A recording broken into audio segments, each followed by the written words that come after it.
Yo, what's going on, y'all? It's Combo Breaker 99. I'm back with another video. All right, y'all. Good news, man. It seems to help, man. When you really do speak certain things, you speak them into existence. I really believe in that. So, I believe in that. I do, and yeah, it works. I do think it works. But yeah, guys, we have a fight.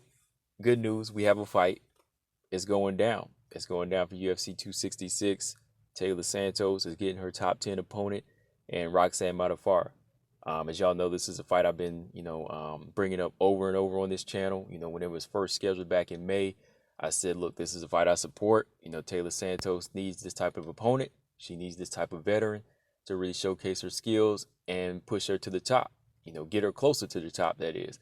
But if you didn't hear my past videos, Roxanne, she had to pull out of the fight back in May because of knee injury, meniscus surgery. But yeah, she had to get surgery back in May and just take the time out to recover. And they were going to reschedule her to come back in May again, September against Tatiana Suarez. Tatiana Suarez, she had to step out because of a knee injury. So they put the rightful opponent back into place with Taila Santos. Get that Mandy Bowen fight out of here. No disrespect to Mandy Bowen, but with her coming into the UFC, she needs a unranked opponent, right? So yeah, this fight makes sense. It's back on, guys, and I'm looking forward to this. Like I said, reasons why Roxanne Modafferi right now, after coming off of a loss to Viviane Araújo, she has to fight down, and for Taila Santos, she needs to fight up. Hanging on to that number 12 spot. She wants to get in there and showcase her skills. And really, I think this is going to be a good competitive fight. But I do favor Taila Santos early on, just looking at this fight. But at the same time, I think that Roxanne is going to present those tests that, one of my triple threats needs to prove herself.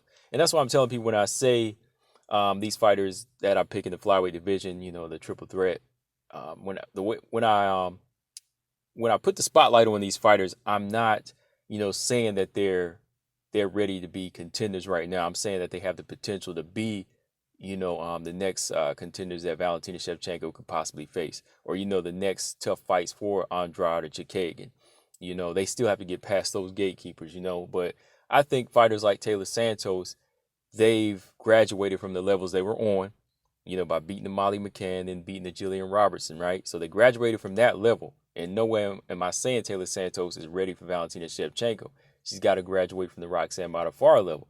That's why I want to see her go in there and do what she needs to do. Like, I'm not saying she's going to go in there and blast out Roxanne Modafferi. I'm saying that her skills are ready for that tough task that's in front of her, which is Roxanne Modafferi. When she graduates from that, all right, we need to put her in there with one of the gatekeepers, the winner of Calvillo Andrade or Caitlin Kagan, and if she gets past one of those fighters, then, hey, we could say she might be ready. Or maybe another fight. Let's maybe put her in there with Jennifer Maia, So in no way am I saying, yeah, she's ready for that. So it's like I always say, you graduate. It's like school. You got to graduate these different levels, and that's all it is. Same with Manon Firo and Miranda Maverick.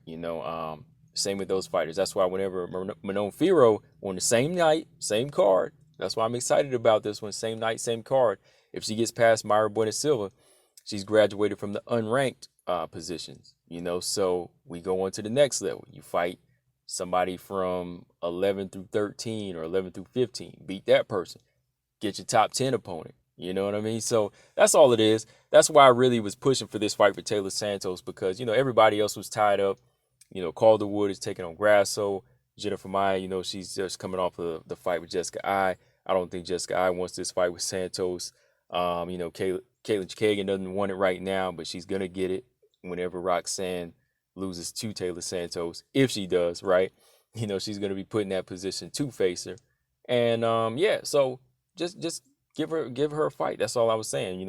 I'm for, the right matchmaking, logical matchmaking. I'm not just about throwing these ladies in there to fight just to make a fight. It has to make sense. You know what I mean? So a fighter like Taila Santos needs to fight up.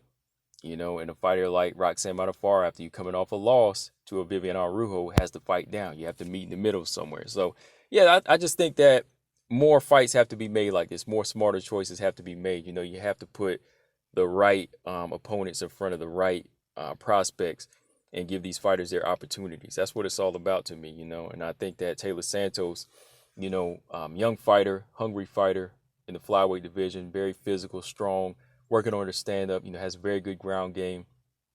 Really needs to show that against, another solid ground fighter, somebody that's, a solid jiu-jitsu practitioner in Roxanne, but also has that striking threat. Like I said, Roxanne Modafferi, I think her striking is on point. It may not look like she doesn't like it, and she may look a little uncomfortable doing it, but when she's letting her hands go, she's not thinking about it. Maybe that's one of the strengths of it. If she doesn't like it so much that she's not thinking about it, and when she's letting those hands go, she can touch you up. And I think that could be a problem with Taila Santos. We got to see what Taila Santos can do to adapt to that style and shut that striking down, So I'm all for this fight. I'm definitely for this fight. Going to talk more about it. And, now that this fight is added to this card, it's just making it more so exciting because this is that mini flyweight tournament. Now you got Taila versus Modafferi, Taila Santos versus Roxanne Modafferi. You got Manon Fiorot versus Mayra Bueno Silva.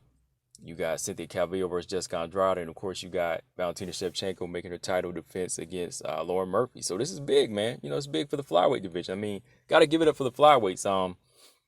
They're active and they like taking fights, and they got their mini tournament going on more so than the strawweights. I know the strawweights, we always talk about them having better talent, and just better all-around fighters. But I don't know, man. Right now, the flyweight division, they're fleshing out to be, they're structuring out to be something bigger. You know what I mean? They're growing. Like in another 2 years, you'll probably see this division a little bit more well-rounded out with a lot more fighters with well-roundedness and skill set. So yeah, man, it's going down, guys. I just wanted to talk about this a little bit more and just kind of go in on why I feel like this fight needs to happen, and just say, yeah, I'm hoping that they were listening to me. You know what I mean? Because I'm not just making these videos to just talk.